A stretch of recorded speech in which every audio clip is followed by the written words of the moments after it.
Definite integration में इस प्रकार के क्वेश्चन पूछे जाते हैं और ये कैसे किए जाते हैं देखिएगा, हम थोड़ा सा आपको बताएंगे। जैसे कि evaluate integration 1 to 2 x square dx, इसको सॉल्व करना है तो क्या करते हैं कि एक्स स्क्वायर का इंटीग्रेशन, जैसे कि आप इंडेफिनिट इंटीग्रेशन में एक्स स्क्वायर का इंटीग्रेशन क्या होता है, एक्स की एक पावर बढ़ जाती है 3 हो जाती है और अपॉन में वही पावर आ जाती है और फिर लिमिट लग जाती है 1 to 2, इसीलिए डेफिनेट इंटीग्रेशन है। प्रकार के डेफिनेट इंटीग्रेशन के बहुत इंपॉर्टेंट क्वेश्चन हम आपको आगे बताने वाले हैं स्टूडेंट, लेकिन इससे पहले डेफिनेट इंटीग्रेशन की आपको फाउंडेशन समझनी होगी। तो स्टूडेंट, मैथ्स गुरुजी एनोटेल चैनल पे आपका स्वागत है। मैं पिछले 10-11 सालों से एज ए मैथ्स लेक्चर विभिन्न संस्थानों में 11th 12th and polytechnic students को मैथमेटिक्स पढ़ाते आ रहा हूं। तो चलिए लेक्चर शुरू करते हैं और इसमें हम आपको बताएंगे डेफिनेट इंटीग्रेशन के बहुत इंपॉर्टेंट क्वेश्चन और डेफिनेट इंटीग्रेशन के क्वेश्चन कैसे सॉल्व किया जाता है। देखिए स्टूडेंट, इनडेफिनेट इंटीग्रेशन अनिश्चित समाकलन के डिटेल लेक्चर हम ऑलरेडी अपलोड कर चुके हैं, 8-10 लेक्चर अपलोड हैं। आप प्लेलिस्ट में मैथ्स गुरुजी होटल की प्लेलिस्ट में जब जाएंगे तो वहां पे इंटीग्रेशन की एक प्लेलिस्ट होगी, समाकलन की एक प्लेलिस्ट होगी, उसमें देख के आप उन लेक्चर को जरूर देखिएगा। फिर डेफिनेट इंटीग्रेशन के लेक्चर हम आगे शुरू कर रहे हैं, ठीक है। तो इसमें हम डेफिनेट इंटीग्रेशन के लेक्चर शुरू कर रहे हैं और बहुत इंपॉर्टेंट लेक्चर आपको डेफिनेट इंटीग्रेशन के मिलने वाले हैं और उसमें भी बहुत इंपॉर्टेंट क्वेश्चन जो कि आपके डिप्लोमा सेमेस्टर एग्जाम के लिए बहुत ज्यादा इंपॉर्टेंट है। तो चलिए लेक्चर शुरू करते हैं। तो स्टूडेंट, आपने इंडेफिनिट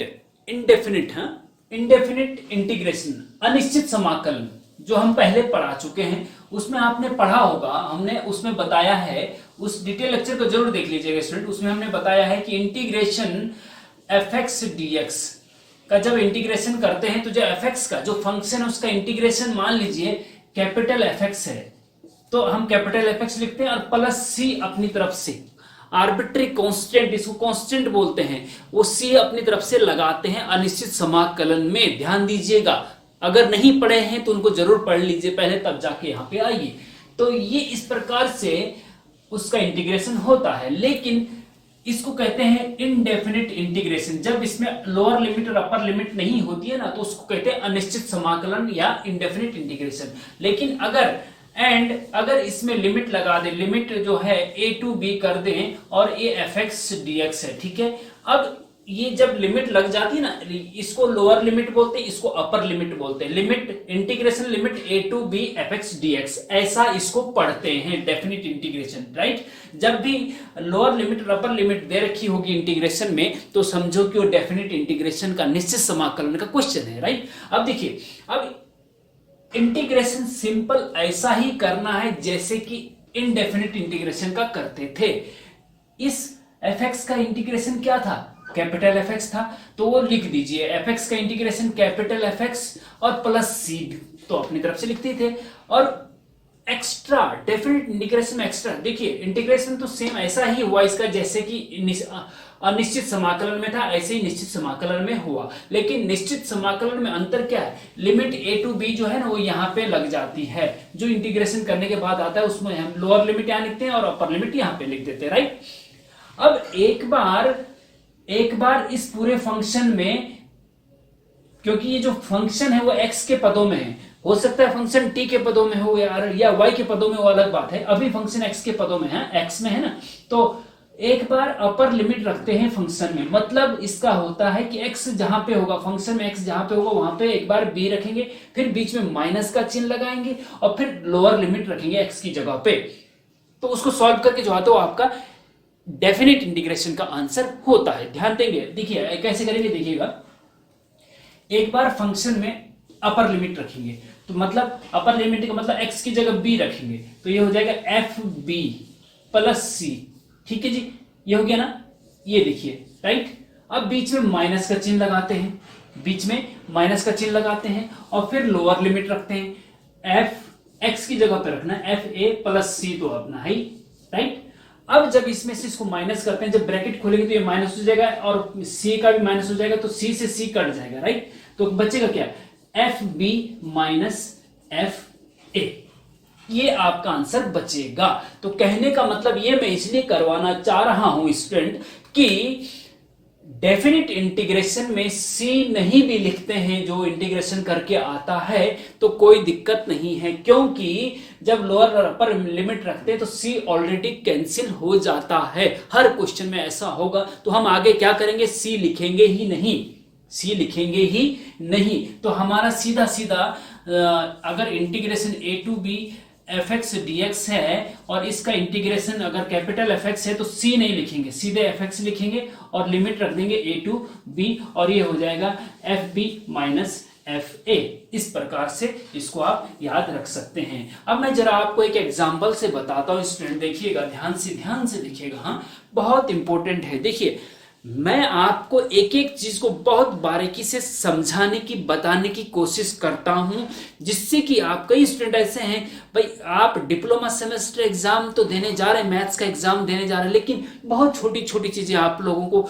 पता नहीं होती। तो मैं बहुत छोटी छोटी चीजें लेके चलता हूं जिससे कि हर बच्चे को समझ में आए और वो उसकी मैथमेटिक्स की बैक की समस्या का समाधान हो जाए। मेरा ये उद्देश्य है और निश्चित रूप से मैं इस उद्देश्य में सफल भी हो रहा हूँ। बहुत अच्छे रिजल्ट मुझे दिख रहे हैं जब बच्चे कमेंट करते हैं। और देखिए स्टूडेंट, कमेंट जरूर करिए। कमेंट से क्या होता है, जब आप वीडियो लेक्चर देख रहे हैं तो नीचे कमेंट बॉक्स में जाके कमेंट लिखिए, क्योंकि उससे हमें पता चलता है कि आपकी जरूरत क्या है, आप क्या चाहते हैं। और फिर जो लोग आप चाहते हैं, जो ज्यादा लोगों की चाहत होती है कि आप इस पे वीडियो बनाइए या इस प्रकार से पढ़ाइए, या ये आपके पढ़ाने की कमी है या आपके पढ़ाने की अच्छाई है, तो हम उस पे फिर जो ज्यादा से ज्यादा लोग कमेंट करते हैं उस पे हम फिर वीडियो लेक्चर बनाते हैं, राइट। तो अब देखिए एग्जांपल से समझने की कोशिश करते हैं स्टूडेंट कि इंटीग्रेशन 1 to 2 x dx, ठीक है जी। फंक्शन है x का और dx का मतलब x के रिस्पेक्ट में, dx का मतलब होता है x के रिस्पेक्ट में इंटीग्रेशन हो रहा है, और फंक्शन है x और लिमिट है 1 से 2, लोअर लिमिट 1 है, अपर लिमिट 2 है, इसका इंटीग्रेशन करना है। अगर यहाँ पे देखिएगा, अगर यहाँ पे सिंपल x dx होता है, लिमिट नहीं होती, तो x का इंटीग्रेशन क्या होता है। देखिए इनडेफिनिट इंटीग्रेशन में मैंने आपको x का इंटीग्रेशन, x की पावर n का इंटीग्रेशन, ये सब चीजें बता रखी है, उनको जरूर आप एक बार देख लीजिएगा, तब आपको बहुत अच्छा समझ में आएगा डेफिनिट इंटीग्रेशन, ठीक है। तो x का इंटीग्रेशन जो एल्जेब्रिक फंक्शन होता है ना x में, उसमें जो पावर होती है उसमें एक पावर बढ़ा देते हैं, तो इसकी पावर अभी कुछ नहीं मतलब 1 है, और 1 पावर है तो एक पावर बढ़ा दो तो 2 हो जाएगी, और जो पावर लिखते हैं वही बटे में भी लिख दिया जाता है और प्लस c कर दिया जाता है। c अपनी तरफ से लिखते ही हैं अनिश्चित समाकलन में, अनिश्चित समाकलन, ठीक है। लेकिन ये निश्चित समाकलन है क्योंकि इसमें 1 to 2 है, डेफिनेट इंटीग्रेशन है, ठीक है। तो इंटीग्रेशन तो सेम ऐसा ही होगा, लेकिन c नहीं लिखेंगे बस। तो x का इंटीग्रेशन क्या होता है, x²/2 होता है, और लिमिट लगा दीजिए 1 से 2, c है इसलिए नहीं लिखते क्योंकि वो कैंसिल होता है, c नहीं लिखेंगे बस, इंटीग्रेशन वही आएगा, ठीक है जी। जो इनडेफिनिट में आता है वही डेफिनिट में आएगा। अब लिमिट लगा, अब देखो इसमें करना क्या है कि ध्यान देंगे जो ब्रैकेट के अंदर है उसमें जो भी कांस्टेंट होगा उसको हम ब्रैकेट से बाहर ले सकते हैं, क्योंकि उसमें लिमिट नहीं लगती। लिमिट केवल फंक्शन में जिसमें जहां x होता है वहां पे लगती है, तो 2 यहाँ पे 1/2 यहाँ पे कांस्टेंट, तो उसको बाहर लेंगे, ध्यान देंगे। तो अंदर क्या बचा, अंदर बचा x², ठीक है जी, और लिमिट हो गया 1 से 2, राइट। अच्छा अब देखिएगा इधर देखिए 1/2 तो अपनी जगह पे है, ठीक है। अब एक बार अपर लिमिट, एक बार लोअर, ध्यान रखेंगे पहले अपर लिमिट लिखेंगे, x की जगह पे अपर लिमिट रखेंगे, फिर बीच में माइनस का चिन्ह लगाएंगे, फिर लोअर लिमिट रखेंगे, इसका ध्यान रखिए। x की जगह अपर लिमिट रखेंगे तो 2 आएगा, 2 का स्क्वायर, माइनस लोअर लिमिट रखेंगे तो 1 का स्क्वायर, ठीक है जी। तो एक बार लोअर लिमिट रखा, एक बार अपर लिमिट रखा x की जगह पे, और इसको 2 दूने 4 में से 1 है 3, और 1/2 और अंदर बचा आपका 3, तो ये हो गया आपका 3/2, आपका आंसर हो जाएगा, ठीक है जी। तो डेफिनेट इंटीग्रेशन में इस प्रकार कोई नंबर आता है 3/2। और दूसरी बात यह है कि एक चीज मैं आपको बहुत इंपॉर्टेंट बताने वाला हूं स्टूडेंट, बहुत इंपॉर्टेंट चीजें हम इसमें आपके साथ डिस्कस करेंगे, बहुत ज्यादा इंपॉर्टेंट, ठीक है ना। इसमें आगे आपको डेफिनेट इंटीग्रेशन की प्रॉपर्टीज होती है कुछ, वो आपको समझनी बहुत जरूरी होती है। उससे क्या होता है कि क्वेश्चन को आप इजी तरीके से कर सकते हो, वो भी हम बताएंगे। और सब्स्टिट्यूशन मेथड से डेफिनेट इंटीग्रेशन कैसे किया जाता है वो भी बताएंगे। पार्शियल फ्रैक्शन में डेफिनेट इंटीग्रेशन कैसे, बाय पार्ट में डेफिनेट इंटीग्रेशन कैसे किया जाए तो वो भी आपको बताएंगे। लेकिन और दूसरी सबसे इंपॉर्टेंट बाउंडेड एरिया, देखिए डेफिनेट इंटीग्रेशन का मुख्य उद्देश्य होता है किसी जिगजॉग एरिया का एरिया फाइंड करना। जैसे आपको देखा होगा स्टूडेंट कि अगर हम बोले भाई ये आपका आयताकार बॉक्स है और इसकी लंबाई a है और चौड़ाई b है, तो इसका क्षेत्रफल बताइए, एरिया बताइए। तो इसका एरिया क्या होता है, लंबाई गुना चौड़ाई होता है ना, तो a इंटू बी। अगर कोई स्क्वायर है जिसकी साइड 2 2 2 है तो उसका एरिया क्या होता है, भुजा का स्क्वायर, मतलब 2 का स्क्वायर 4, ठीक है। लेकिन अगर यहाँ पे इस प्रकार का है, कैसे, एक्स एक्सिस वाई एक्सिस, और अगर आपके पास कोई फंक्शन दे रखा है और इस जिगजॉग एरिया है, बोला जाता है कि x इक्वल टू ए से b तक और x एक्सिस से ऊपर और फंक्शन से नीचे का जो कवर एरिया है इसका एरिया फाइंड आउट कीजिए, तो इसका एरिया आप कैसे निकालेंगे। तो इसका एरिया निकालने के लिए ही डेफिनेट इंटीग्रेशन का प्रयोग किया जाता है स्टूडेंट, वो हम आगे डिस्कस करेंगे। लिमिट a से b और इंटीग्रेशन fx dx लग जाता है, उससे एरिया निकल जाता है। जो एरिया हम सिंपल फॉर्मूले से नहीं, क्योंकि जब जिगजॉग ऐसा है तो उसका आयत का फॉर्मूला भी नहीं लगेगा, स्क्वायर का भी नहीं लगेगा, ट्रायंगल का भी नहीं लगेगा, तो क्या लगेगा, तो उसके लिए डेफिनेट इंटीग्रेशन से किया जाता है।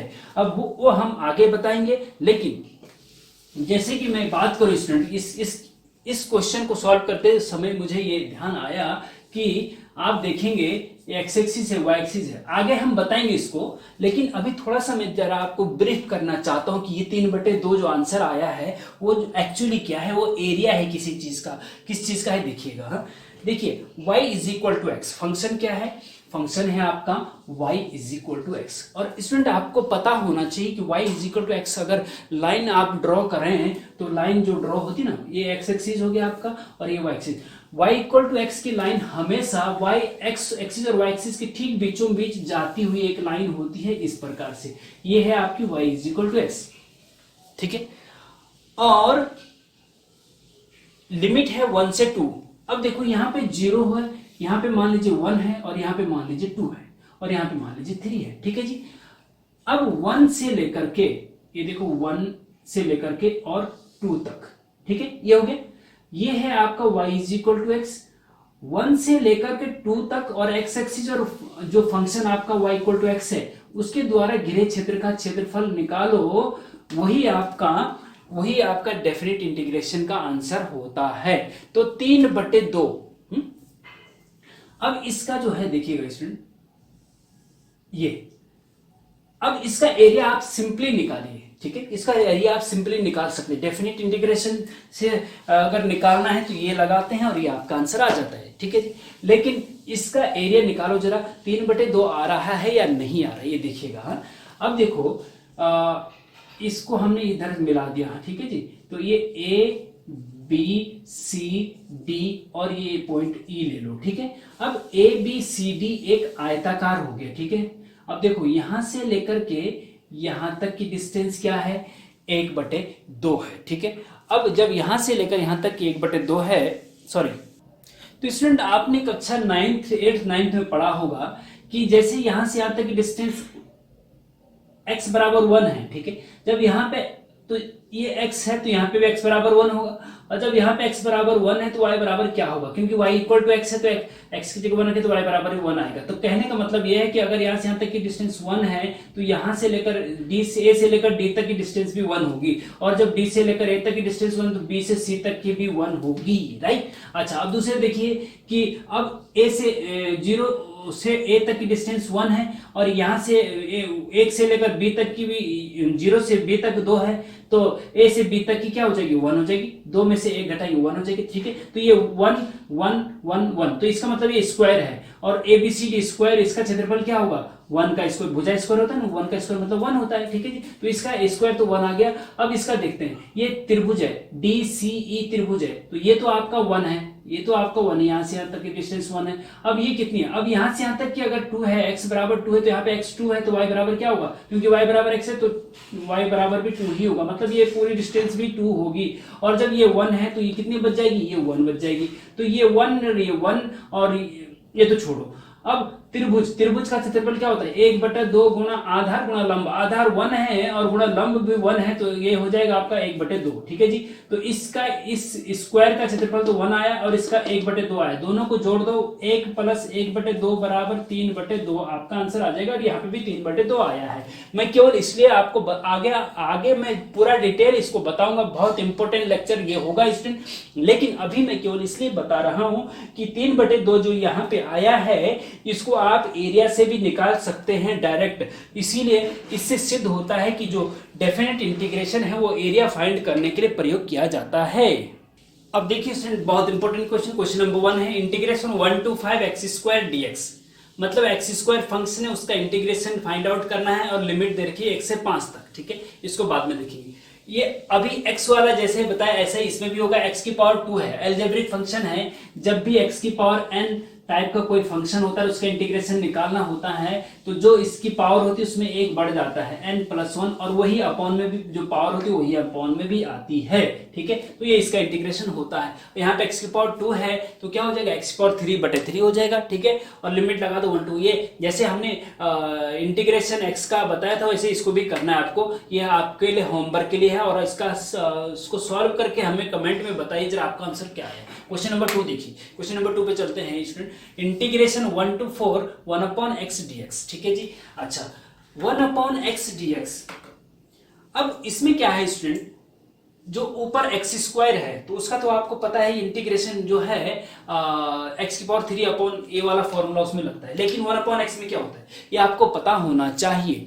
1/x का इंटीग्रेशन log x होता है। जब ऊपर 1 होता है अपॉन में x होता है, या 2x होता है, या x² नहीं, x के देखिए 1/2x है, या 1/2x + 5 है, या 1/x + 3 है। इन सब का इंटीग्रेशन देखिए 1/x का इंटीग्रेशन होता है स्टूडेंट log x। ध्यान देंगे 1/x का इंटीग्रेशन होता है log x, याद करना पड़ेगा आपको, ये याद करना। इनडेफिनिट इंटीग्रेशन में मैंने डिटेल में बता रखा है कि कैसे इसको 1/x का इंटीग्रेशन log x क्यों होता है और कैसे इसको किया जाता है, राइट। अब लेकिन 1/x का तो log x लिख देंगे और फिर लिमिट लगा देंगे आप 1 से लेकर 4 तक, राइट। अच्छा, अब एक बार अपर लिमिट रखेंगे फंक्शन में तो x की जगह 4 रखो, log 4 माइनस एक बार लोअर लिमिट रखेंगे तो log 1। ठीक है जी। अच्छा, ये हो जाएगा आपका log 4 माइनस log 1 की वैल्यू। देखिए log 4 को आप चाहो तो 4 ही रहने दो, या फिर 2 की पावर 2 भी लिख सकते हैं। 2 की पावर 2 4 होता है ना, राइट। और माइनस log 1 की वैल्यू 0 होती है, ये आपको याद होना चाहिए। log 1 की वैल्यू 0 होती है, और log 10 की वैल्यू 1 होती है, log 100 की वैल्यू 2 होती है, log 1000 की वैल्यू 3 होती है। ये आपको पता होना चाहिए। हाँ, अच्छा जी। अच्छा, अब देखो ये तो 0 हो गया। log की प्रॉपर्टी होती है कि जो पावर में होती है आगे आ जाता है, तो ये हो जाएगा 2 × log 2। यही आपका आंसर हो जाएगा इसका। ठीक है। अच्छा, अब ये मैं इसलिए बता रहा हूं कि भाई 1/x का तो log x होता है, तो 1/2x का क्या होगा, तो 1/2x का भी log 2x होगा, लेकिन जो x के कोफिशिएंट होता है वो बटे में भी आता है। लिमिट जो भी होगा लगा लीजिए। ठीक है जी। अच्छा, ये 1/2x + 5 है, इसका इंटीग्रेशन करना है तो log 2x + 5 होगा, और जो x का कोफिशिएंट होता है वो बटे में भी आता है। 3 अगर यहाँ पे तो 3 आता है, 5 यहाँ पे होता है x के आगे तो 5 आता है बटे में। बस जो x का कोफिशिएंट होता है वो ध्यान देंगे इसका। हाँ, इसका क्या होगा, इसका होगा log x + 3 अपॉन में कुछ नहीं आएगा क्योंकि x के आगे कुछ नहीं है, राइट। तो इस प्रकार से कर सकते हैं। लेकिन अगर x ये तभी काम करेगा जब x लीनियर फॉर्म में है, जब ये फंक्शन जो है लीनियर, x जो है एक घात का है। अगर x² आ गया तो उसका इंटीग्रेशन करना है तो फिर आप log वाला नहीं लगा सकते हैं। log वाला केवल तब लगेगा जब x की पावर 1 हो। बस ध्यान देंगे, जब भी x की पावर 2 3 4 कुछ भी हो तो फिर इसको ऊपर ले जाते हैं, x की पावर -2 हो जाता है। अब इसका इंटीग्रेशन करिए। अब ऐसे में इसका इंटीग्रेशन नहीं होता है, ध्यान देंगे। तो x को ऊपर ले जाएंगे तो x की पावर -2 हो जाएगा। उसका इंटीग्रेशन करना है तो x की पावर 1 और जोड़ दो इसमें पावर में, तो -2 में 1 और जोड़ेंगे तो -1 हो जाएगा ना, और वही बटे में भी आएगा -1। तो कहने का मतलब यह है कि -1/x हो जाएगा, नीचे आके x हो जाएगा तो -1/x आपका आंसर आ जाएगा।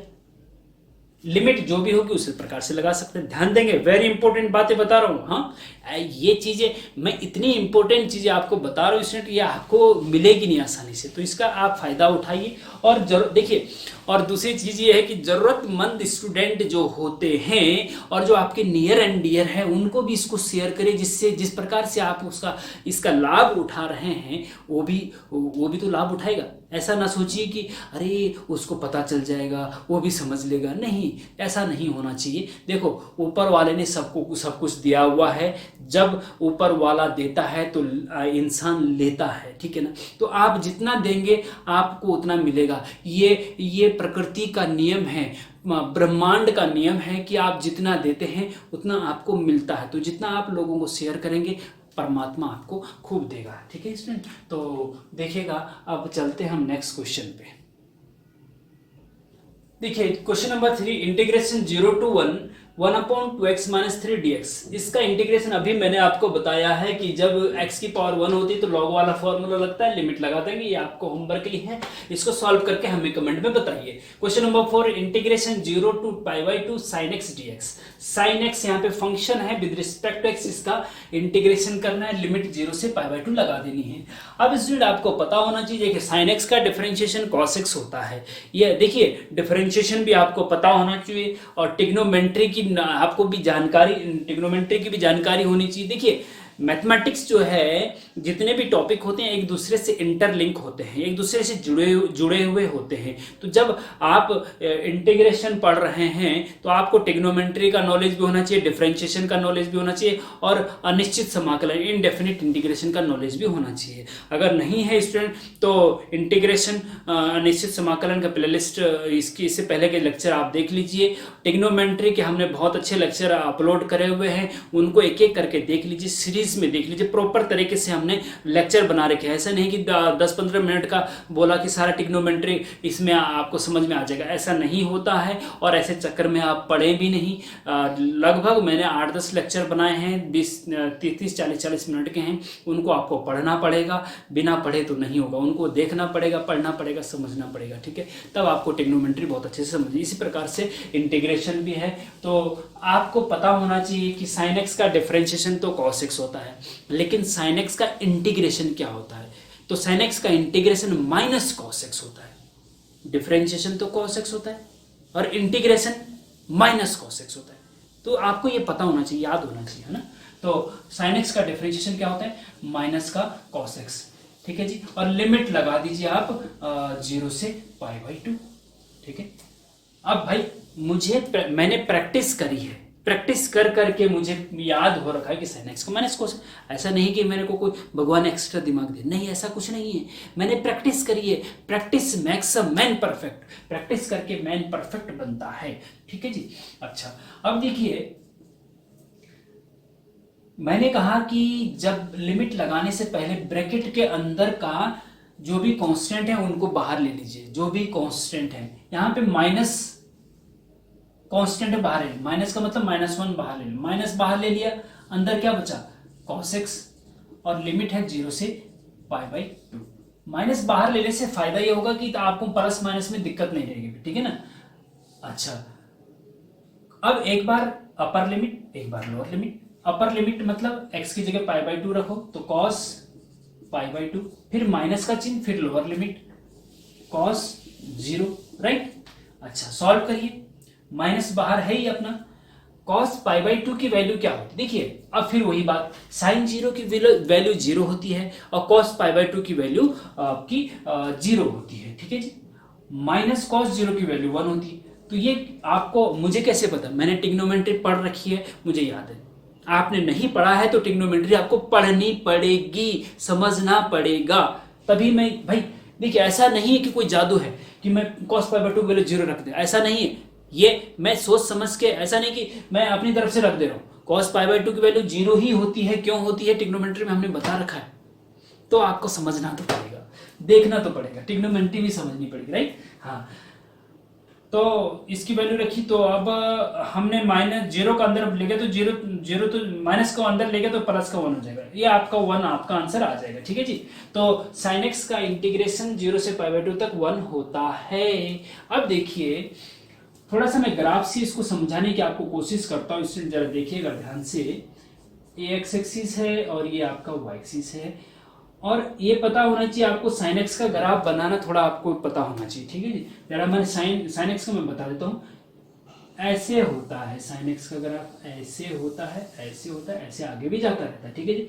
नीचे जो आता है ये -1 तक आता है, और ऊपर जो है ये 1 तक जाता है। ठीक है, ऊपर 1 तक जाता है, नीचे -1 तक आता है, नीचे फिर ऊपर मुड़ जाता है। ऊपर ये 1 तक जाएगा, फिर नीचे जाएगा, फिर -1 तक आएगा, फिर ऊपर चढ़ा जाएगा y पे है।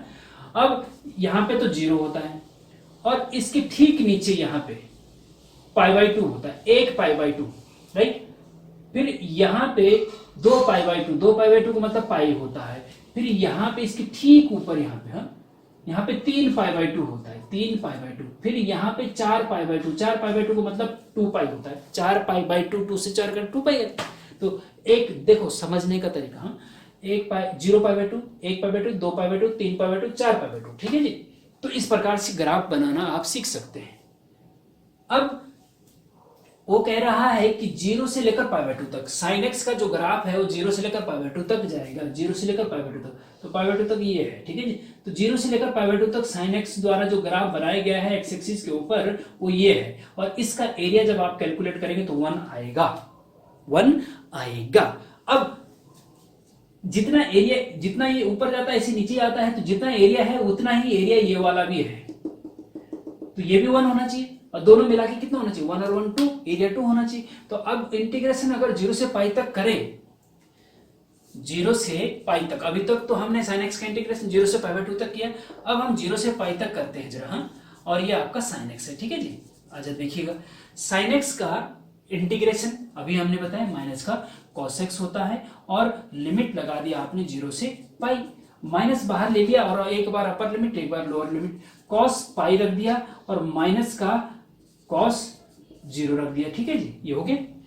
अच्छा अब देखिएगा, माइनस ब्रैकेट में cos पाई की वैल्यू क्या होती है, cos पाई की वैल्यू -1 होती है। मुझे तो याद है, आपको भी याद रखनी पड़ेगी। ट्रिग्नोमेट्री में मैंने बता रखा है कि cos पाई को आप cos π/2 प्लस π/2 लिख सकते हैं, और cos π/2 प्लस थीटा का फॉर्मूला लगा के आपको मिल जाएगा, -1 आएगा। और माइनस cos 0 की वैल्यू 1 होती है, तो ये हो जाएगा माइनस ब्रैकेट में माइनस का 2, और ब्रैकेट खोलेंगे तो माइनस प्लस 2 आ गया आपका आंसर। तो ये देखो 1 और 1 2, ठीक है, 2 आ गया। अब फिर इसी प्रकार से अगर हम 0 से लेकर 2 पाई तक ले जाएं, इसका इंटीग्रेशन करें, तो फिर 0 आएगा। क्यों आएगा जी? देखो, अगर लिमिट अभी तो हमने 0 से π/2 तक किया था तो 1 आया, 0 से पाई तक किया तो 2 आया, अब 0 से 2 पाई तक करेंगे तो ये 1 1, और ये भी सेम 1 1 है। तो वैसे तो क्या है, कायदे से अगर एरिया की बात करें, इसको एरिया को और इस एरिया को जोड़ेंगे तो 2 ये है 2 ये है 4 होना चाहिए। लेकिन अगर हम मॉड नहीं लगाते हैं तो सीधा इंटीग्रेशन जो है, अगर 0 से π/2 तक करते हैं डेफिनिट इंटीग्रेशन, तो वो 0 आता है। क्यों आता है? कि एक्स एक्सिस के नीचे का जो एरिया होता है उसको माइनस काउंट करता है। डेफिनेट इंटीग्रेशन से जब एरिया निकालेंगे तो एक्स एक्सिस के नीचे के एरिया को माइनस काउंट करता है। तो ये -2 है और ये +2 है, और -2 और +2, -2 और +2 अगर जोड़ेंगे तो 0 ही आएगा ना। तो क्या करते हैं हम, अगर हमने एरिया एग्जैक्ट एरिया ही निकालना है तो फिर मॉड लगा देते हैं इसमें। तो मॉड -2 का मॉड 2 होता है, 2 + 2 आपका 4 आ जाता है, ठीक है ना। तो हम ये आगे बताएंगे जब हम बाउंडेड एरिया का एरिया निकालने के लिए डेफिनेट इंटीग्रेशन की हेल्प लेंगे, तब हम इसको बताएंगे आपको, ठीक है जी। इसमें अभी आप सिंपल ये समझ लीजिए कि 0 से पाई तक कैसे निकालते हैं, 0 से π/2 तक कैसे निकालते हैं। दूसरी बात यह है स्टूडेंट, जरा मैं ये भी बता दूं आपको कि कॉस का भी बता देते हैं थोड़ा सा। जैसे अभी मैंने बोला कि भाई cos पाई की वैल्यू निकालें, तो आप कैसे, देखिए cos का जो ग्राफ होता है वो साइन का तो 0 से शुरू होता है, ऐसे जाता है। cos का 1 से 1 से नीचे की तरफ आता है, ऐसे ऐसे और ऐसे और ऐसे करके, ठीक है जी। तो ये 0 है, और यहाँ पे 1 π/2 होता है, यहाँ पे इसके ठीक ऊपर 2 π/2 मतलब पाई होता है, यहाँ पे आपका 3 π/2 होता है, और इसके ठीक नीचे जो है 4 π/2 होता है, मतलब 2 पाई होता है। ठीक है, अब देखिए, अब मैं, ये कॉस का ग्राफ है, किसका है ये, कॉस एक्स का ग्राफ है, ये अगर मैं कहूं कि भाई बताइए कॉस जीरो का मान बताइए, तो कॉस जीरो का मान देखो ऊपर कितना है, कहां पे ग्राफ 1 पे है, तो कॉस जीरो का मान 1 होता है। ऐसे भी याद रख सकते हैं आप, कॉस जीरो का मान 1 होता है। अब मैं कहूंगा कॉस π/2 का मान बताओ, तो यहाँ पे y की वैल्यू क्या है, एक्स एक्सिस पे y 0 होता है ना, तो कॉस π/2 का मान 0 होता है। कॉस पाई का मान बताओ, अभी मैंने बताया ना कॉस पाई का मान -1, तो कॉस पाई का मान देखो y कहाँ पे जा रहा है, -1 पे, नीचे -1 तक जाता है, ऊपर 1 तक जाता है। ठीक है, तो कॉस पाई का मान -1 हो गया, और कॉस 3π/2 का मान 0 हो गया, कॉस 2 पाई का मान 1 हो गया। ठीक है, इस प्रकार से आप बता सकते हैं। ऐसे ही साइन का अगर देखें, ये साइन का ग्राफ है स्टूडेंट, साइन 0 की वैल्यू 0, साइन π/2 की वैल्यू देखो यहाँ 1 है, और साइन पाई की वैल्यू 0, ये ग्राफ यहीं पे 0 पे आ गया ना इसलिए, और साइन 3π/2 की वैल्यू देखो ये -1 है, यहाँ पे -1, 3π/2 के नीचे ग्राफ कहाँ पे, -1 पे, तो साइन 3π/2 का मान -1 होता है, और साइन 2 पाई का मान क्या होता है, ग्राफ वहीं पे 0 पे आ गया, तो साइन 2 पाई का मान 0 होता है। इस प्रकार से साइन एक्स और कॉस एक्स के वैल्यूज आप याद रख सकते हैं अगर ग्राफ आपको पता है तो, राइट। तो इस प्रकार से इसको आप समझेंगे। चलते हैं नेक्स्ट क्वेश्चन पे।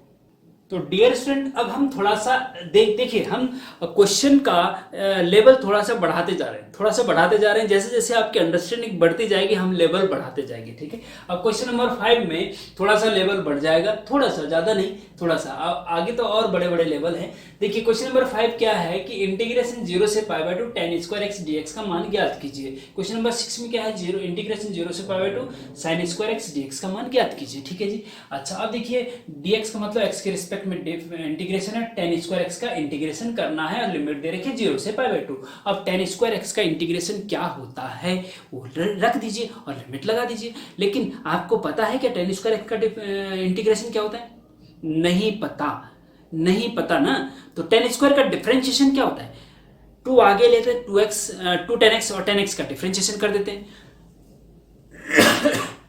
अब देखिए tan स्क्वायर एक्स का आपको इंटीग्रेशन नहीं होता है, direct integration tan square x का इंटीग्रेशन नहीं होता है, ना ही sin स्क्वायर एक्स का डायरेक्ट इंटीग्रेशन होता है। तो पहले हमें tan स्क्वायर को ऐसे फंक्शन में चेंज करना होगा, ऐसे कुछ चेंज करना होगा जिसका इंटीग्रेशन हमें पता है या जिसका इंटीग्रेशन होता है। चाहे पता नहीं भी होता, अगर इसका होता इंटीग्रेशन तो हम पता करके लिख देते, लेकिन tan स्क्वायर एक्स का इंटीग्रेशन नहीं होता है, तो नहीं होता है। अब इसको पहले ऐसे इसमें चेंज करिए जिसका इंटीग्रेशन होता है। तो आपको पता होना चाहिए स्टूडेंट कि 1 + tan square x equal to sec square x होता है, ये हम ट्रिग्नोमेट्री में बता चुके हैं। तो यहाँ से tan स्क्वायर एक्स बराबर क्या हो जाएगा, 1 उधर जाएगा तो -1, तो sec square x -1, tan square की जगह आप क्या रख सकते हैं, sec स्क्वायर एक्स -1 रख सकते हैं। ठीक है जी, और इंटीग्रेशन 0 से π/2 तो लगा हुआ है, और dx यहाँ पे लगा हुआ है। ठीक है, कोई दिक्कत नहीं। अब देखो, अब ये बताओ मुझे, tan स्क्वायर को हमने इसमें बदला, क्यों बदला, क्योंकि sec स्क्वायर एक्स का इंटीग्रेशन हमें पता है, sec स्क्वायर एक्स का इंटीग्रेशन पता है, और 1 का इंटीग्रेशन, 1 कांस्टेंट का इंटीग्रेशन क्या होता है, 1 का इंटीग्रेशन अगर x के रिस्पेक्ट में है तो 1 का इंटीग्रेशन x होता है। ठीक है जी, कांस्टेंट का इंटीग्रेशन क्या होता है, अगर यहाँ पे 2 है 2 dx, तो 2 बाहर आ जाता है और अंदर 1 बचता है dx। कांस्टेंट को इंटीग्रेशन के बाहर ले सकते हैं, और 1 का इंटीग्रेशन x होता है, तो ये 2x हो जाएगा। ठीक है ना, ये थोड़ा आप समझने की कोशिश करिए। अच्छा अब देखिए sec स्क्वायर एक्स का इंटीग्रेशन क्या होता है, sec स्क्वायर एक्स का इंटीग्रेशन होता है student tan x, sec square x का इंटीग्रेशन tan x होता है। क्यों होता है, क्योंकि tan x का डिफरेंशिएशन sec स्क्वायर एक्स होता है। मैंने अनिश्चित समाकलन में, इनडेफिनिट इंटीग्रेशन में आपको बता रखा है कि integration is the reverse process of differentiation.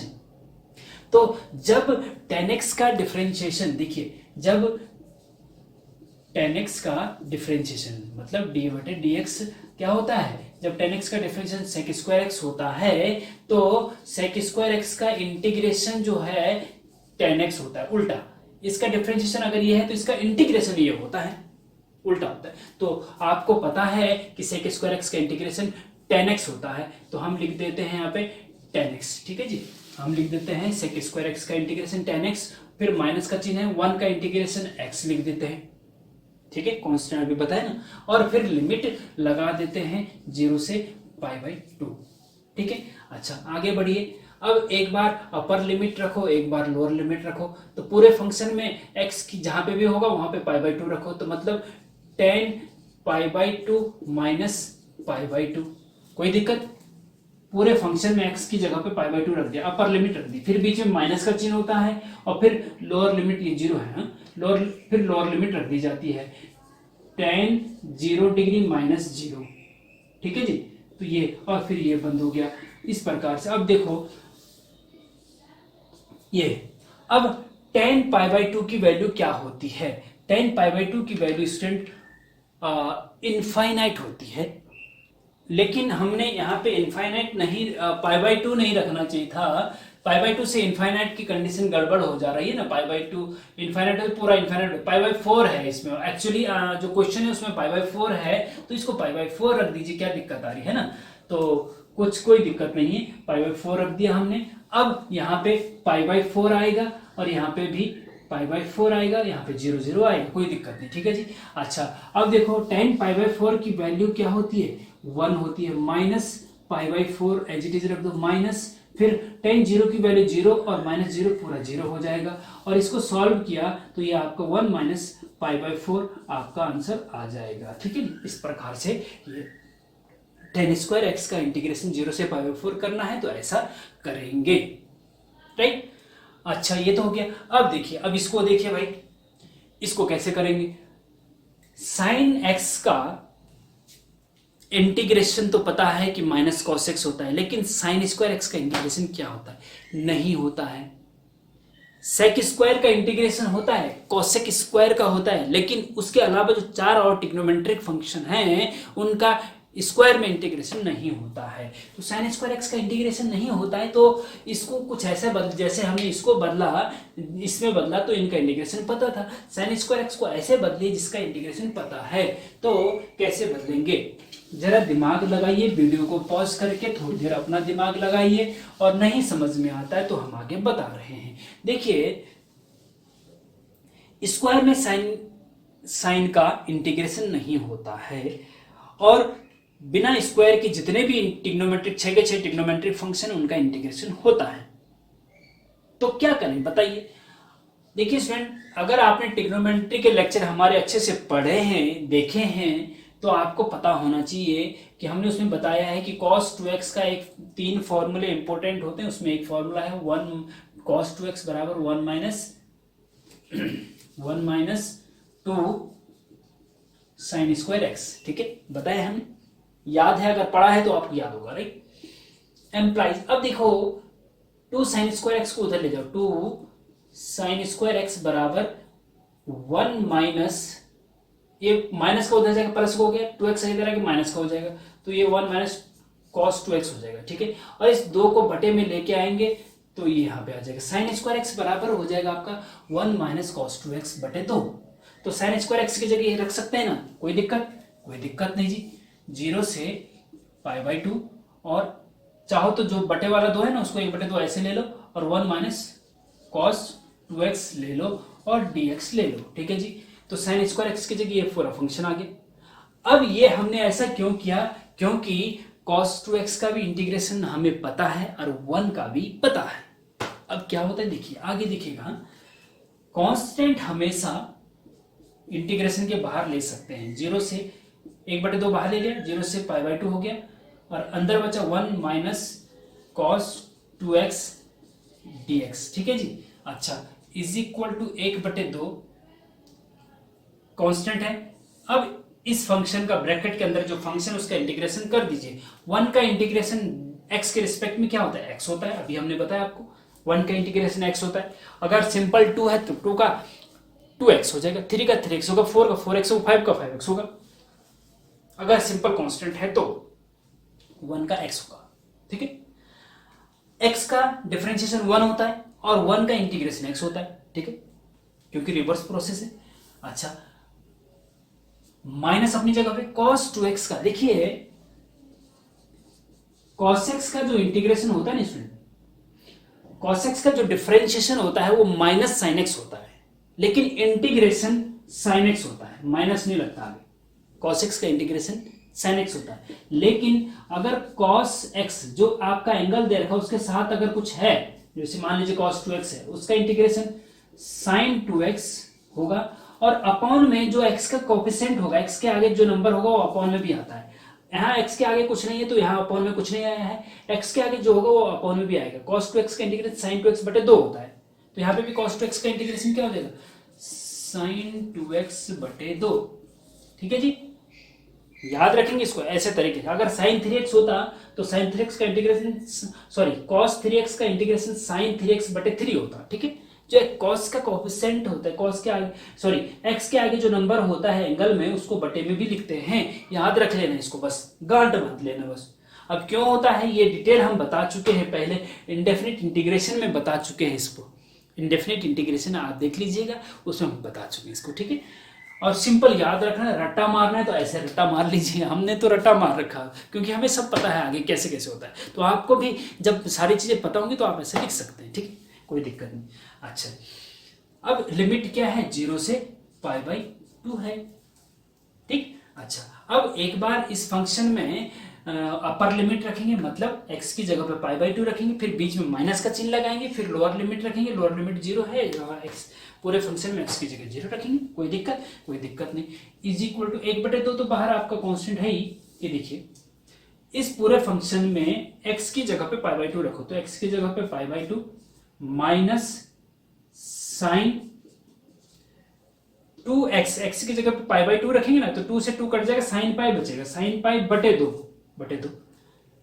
Upper limit रख दी, फिर माइनस का चिन्ह लगाया बीच में, इसको हटाने से, फिर बीच में माइनस का चिन्ह लगाया। अब लोअर लिमिट रखो, मतलब x की जगह पे 0 माइनस,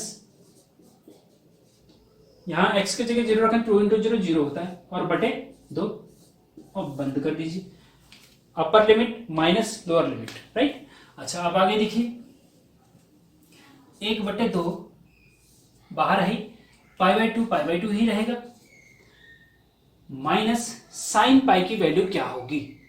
देखिए अगर आपको पता है तो डायरेक्ट रख दीजिए, नहीं है तो हमने आपको बताया ना, अभी ग्राफ बताया था। हाँ, तो ये 1 π/2 2 π/2, हाँ ये तो साइन का ग्राफ ही होता है, साइन 0 की वैल्यू 0, साइन π/2 की वैल्यू 1 होती है, साइन पाई की वैल्यू 0 होती है। ठीक है जी, तो साइन पाई की वैल्यू 0 होगी, तो साइन साइन पाई की वैल्यू 0/2 0 होता है, तो ये 0 हो जाएगा जी।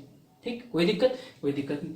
और ये माइनस का साइन 0 की वैल्यू 0 होती है, 0 पूरा का पूरा 0 है, तो ये फिर माइनस फिर 0 है, तो ये हो जाएगा आपका π/2 अंदर बचेगा, 1/2 का अंदर मल्टीप्लाई कर देंगे तो π/4 आपका आंसर आ जाएगा। ठीक है जी, इस प्रकार से sin स्क्वायर x का इंटीग्रेशन 0 से π/2 करेंगे तो π/4 आपका आंसर आ रहा है। ठीक है, तो इस प्रकार से आप समझने की कोशिश करेंगे। तो स्टूडेंट लेक्चर 40 मिनट से ज्यादा हो गया है, तो हमें लग रहा है कि आप बोर हो गए होंगे, तो लेकिन अच्छा चलो ये एक चीज ये भी बताइए कि आप लोग बोर होते हैं क्या।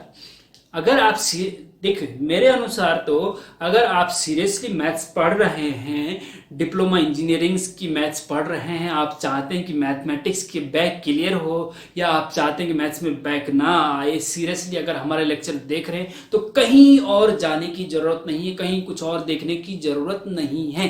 केवल हमारे वीडियो लेक्चर देख के आप मैथ्स में 100 में से 100 मार्क्स ला सकते हैं, लेकिन सीरियसली देखने होंगे। तो अगर आप बोर हो रहे हैं लंबे लेक्चर से तो हमें कमेंट में बताइए कि हम बोर हो रहे हैं, छोटे बनाइए, अगर नहीं हो रहे हैं तो बड़े बनाइए। देखिए हम भी 15 मिनट का बना सकते थे कि 15 मिनट में बता दिया कि सारी टिग्नोमेट्री 15 मिनट में समझिए, थंबनेल लगा करके आप देखते वाह वाह वाह वाह वाह, लेकिन एग्जाम में आप खुश हो जाते। तो देखिए आपका दिमाग जो है एग्जाम में अच्छा चले, आपके क्वेश्चन एकदम से चमक जाए कि वाह अच्छा ऐसा होना है इसको, तो वो तभी हो सकता है जब आप डिटेल से थोड़ा स्टडी करेंगे तो। ठीक है ना, तो देखिए स्टूडेंट इतना आप कर लीजिए, होमवर्क के लिए हम आपको 2-3 क्वेश्चन दे देते हैं, अगर आपसे हो जाएं तो हमें कमेंट में बताइए, नहीं भी होते हैं तब भी कमेंट में बताइए कि नहीं हो रहे, तो अगले लेक्चर में जो इसके बाद का लेक्चर उसमें हम उसको सॉल्व करके दे देंगे। और अपने नियर एंड डियर को शेयर करिए, है नए हैं तो सब्सक्राइब करिए चैनल को, लाइक करना ना भूलिए, जिससे कि आप हमारा उत्साह बढ़ाते हैं। लाइक करके हमें खुशी होती कि आप हमारे लेक्चर पसंद कर रहे हैं, और फिर हमारा मोटिवेशन और बढ़ता है कि हम आपके लिए और अच्छा मैटर तैयार करें। तो मिलते हैं नेक्स्ट लेक्चर में। Thank you very much. तो इसमें कुछ क्वेश्चन हम आपको होमवर्क के लिए दे रहे हैं, इनकी प्रैक्टिस आप कर लीजिएगा। कहीं पे कोई दिक्कत होती तो हमें बता दीजिएगा, हम उसको सॉल्व करके नेक्स्ट लेक्चर में आपको दे देंगे। क्वेश्चन नंबर 7 देखिए, इंटीग्रेशन 0 से π/2 sin 3x into sin 2x dx। इसका आंसर भी हमने लिखा हुआ है, ये आंसर अगर आ रहा है आपको तो इसका मतलब आप सही कर रहे हैं, 3√2/10, राइट। इसी प्रकार से इंटीग्रेशन 0 से π/2 sin की पावर 3x dx, साइन की पावर 2, साइन अगर सिंपल साइन x है तो साइन x का इंटीग्रेशन तो माइनस cos x होता है, लेकिन साइन स्क्वायर है तो कैसे होता है वो हमने बता दिया।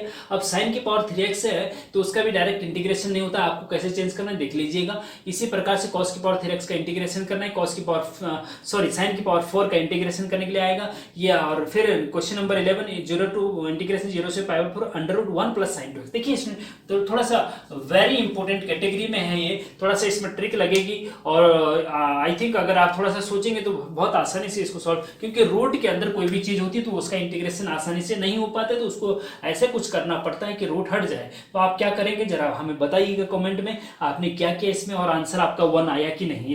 इसका यहाँ पे प्लस की जगह माइनस है बस, और सबसे में इसका आंसर √2 - 1 आना चाहिए। इसी प्रकार से ये वाला क्वेश्चन नंबर 13, इंटीग्रेशन 0 से π/2 √1 - cos 2x dx, इसका आंसर √2 आना चाहिए। अगर ये आंसर आपका आता है तो इसका मतलब आप सही कर रहे हैं। बहुत इंपॉर्टेंट क्वेश्चन है तीनों, सारे के सारे बहुत इंपॉर्टेंट क्वेश्चन, लेकिन ये 3 बहुत ज्यादा इंपॉर्टेंट क्वेश्चन है। इस प्रकार के क्वेश्चन एग्जाम में आने की संभावना और ज्यादा होती है, ठीक है। तो इस प्रकार से स्टूडेंट इन क्वेश्चन को कर लीजिएगा, और कहीं पे कोई दिक्कत आती है तो हमें कमेंट में बताइए, हम नेक्स्ट लेक्चर में इसको लेके आएंगे। तो डेफिनेट इंटीग्रेशन को हम बहुत अच्छे से आपको समझाने वाले हैं, और इनडेफिनेट इंटीग्रेशन अगर अभी नहीं पढ़ा है तो उसको पढ़ लीजिए, तब आपको डेफिनेट इंटीग्रेशन में और ज्यादा मजा आएगा। और ट्रिग्नोमेट्री का लेक्चर भी पढ़ लीजिए, क्योंकि ट्रिग्नोमेट्री की यूज भी बहुत ज्यादा इसमें होता है। तो स्टूडेंट मिलते हैं नेक्स्ट लेक्चर में, बेस्ट ऑफ लक।